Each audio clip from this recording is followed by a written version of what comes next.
मर्यादा पुरुषोत्तम प्रभु श्री राम की पावन धरा से आप सबका अभिनंदन करने के लिए यहाँ पर आया हो।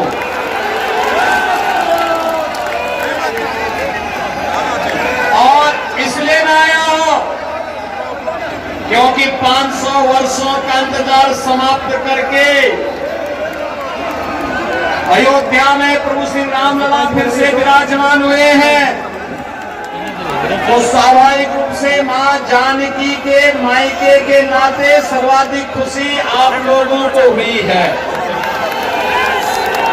बहनों और भाइयों, अयोध्या में प्रभु राम के विराजमान होने का मामला हो या फिर भारत का दुनिया के अंदर सम्मान दिलाने का कार्य, भारत की सुरक्षा को पुख्ता करने का कार्य हो या भारत के अंदर आतंकवाद और नक्सलवाद की समस्या का स्थायी समाधान, विकास के बड़े बड़े कार्य देखने हो, तो यहाँ पे गिरिराज जी का करिश्मा भी आपने देखा कि बरौनी का बंद कारखाना 20 वर्षों से बंद कारखाना फिर से चालू हुआ और यहाँ की रिफाइनरी भी आज इसका विस्तार इस रूप में कर दिया गया कि नए रूप में आपके सामने आई है।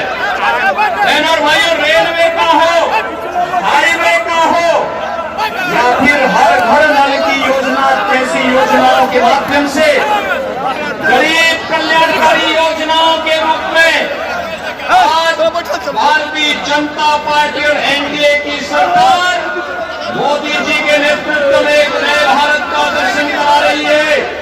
तो नए भारत का नया बिहार भी बनना चाहिए कि नहीं बनना चाहिए? नए भारत का नया बिहार आप देख रहे होंगे, आपने देखा होगा बहनों भाइयों, जब कांग्रेस और आरजेडी की सरकार थी तब आतंकी घटनाएं घटित होती थी और जब आतंकवाद पर कार्रवाई करने की बात होती थी लोग क्या कहते थे आतंकवाद सीमा पार से है। एक ही बहाना होता था, सीमा पार से आतंकवाद। बहनों और भाइयों, आज सीमा पार से आतंकवाद नहीं, आज तो कोई जोर से पटाखा भी फट जाए ना तो पाकिस्तान सबसे पहले सफाई देता कि मेरा हाथ नहीं है। जब मजबूत सरकार होती है तो ऐसे ही दुश्मन अपनी औकात पे रहते हैं। जब मजबूत सरकार होती है तो आतंकवाद सिर चढ़ करके बोलता है।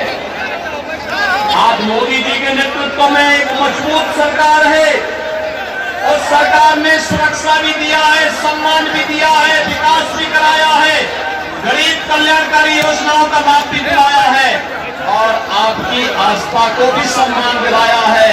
अयोध्या में प्रभु राम लला फिर से विराजमान हो गए हैं। काशी में आप जाएंगे तो काशी में काशी विश्वनाथ धाम का दर्शन आपको फिर नए रूप में देखने को मिलता है।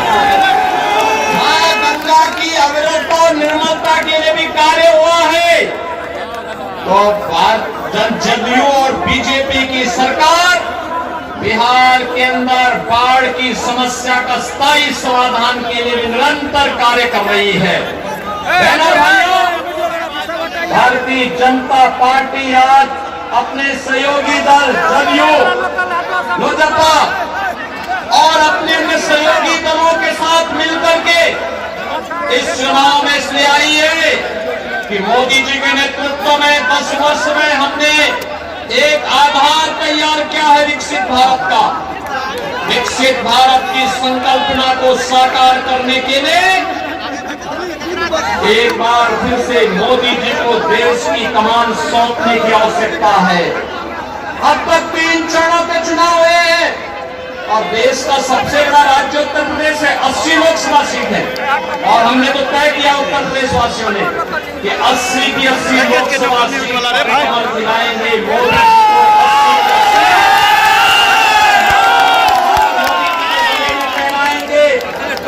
और मैं आज तक कह सकता हूं कि कई राज्यों में मुझे जाने का अवसर प्राप्त हुआ।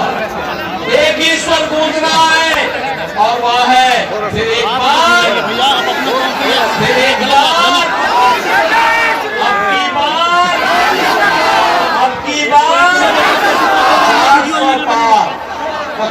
पार के साथ साथ लोग एक और बात कहते हैं कि 400 पार इसलिए क्योंकि जो राम को लाए हैं, राम को लाए हैं, और ये चुनाव तो बहन और भाइयों बहुत स्पष्ट हो चुका है। राम भक्त और राम द्रोहियों के बीच में चुनाव जा चुका है। जो राम भक्त हैं आत्मनिर्भर और विकसित भारत की संकल्पना के लिए कार्य कर रहे हैं, सबका साथ और सबके विकास के लिए कार्य कर रहे हैं। जो रामद्रोही हैं उनका पाकिस्तान प्रेम जग रहा है, आप देख रहे होंगे, उनका पाकिस्तान प्रेम जग रहा है। राम भक्तों पर गोली चलाते हैं और बहन और भाइयों किसी माफिया के मरने पर मातम मनाते हैं। राम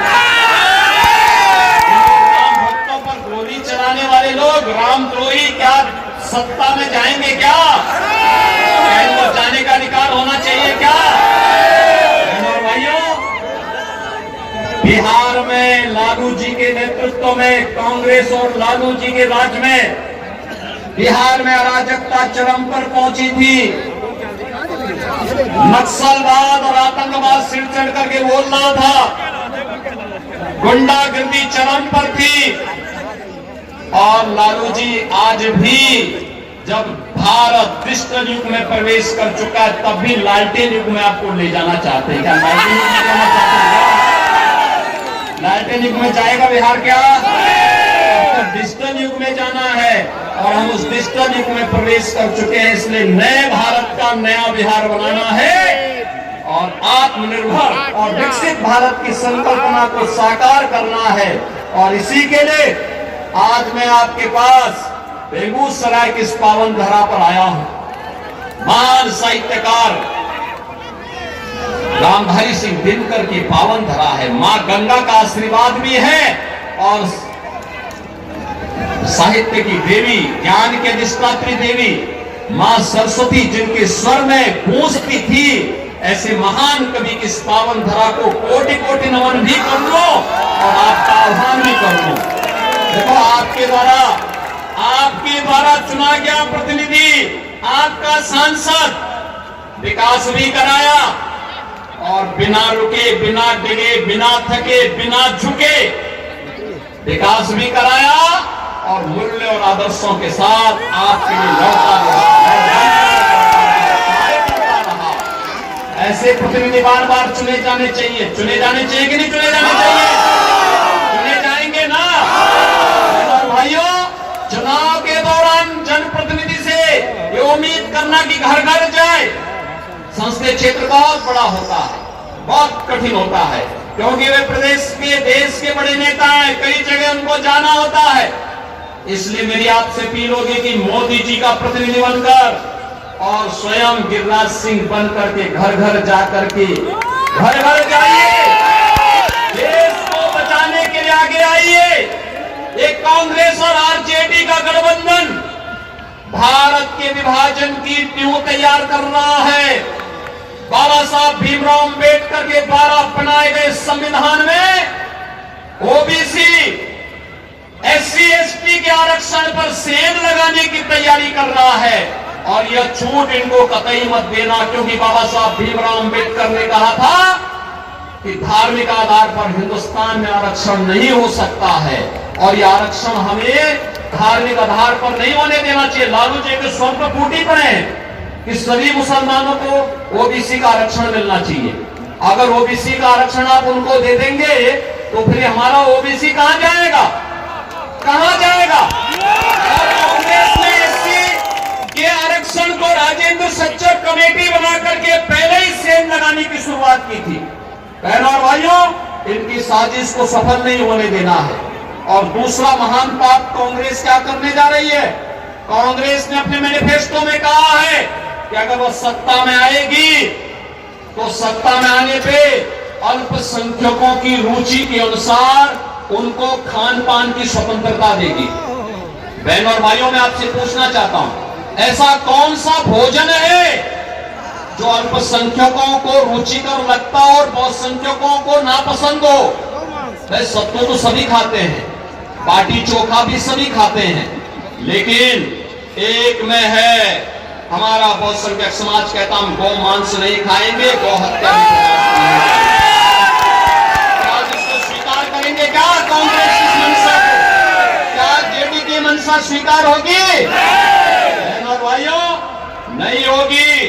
तो इस पाप के लिए इनको माफ भी मत करना, इनको माफ भी नहीं करना। जो लोग रामद्रोही हैं, जो बाबा साहब भीमराव अंबेडकर के द्वारा बनाए गए संविधान को धार्मिक आधार पर बांटना चाहते हैं, जिन लोगों ने आपको विकास से वंचित किया, जो लोग बिहार में अराजकता के कारण थे, ये चुनाव उनकी जमानत को जब्त करने का एक माध्यम बनना।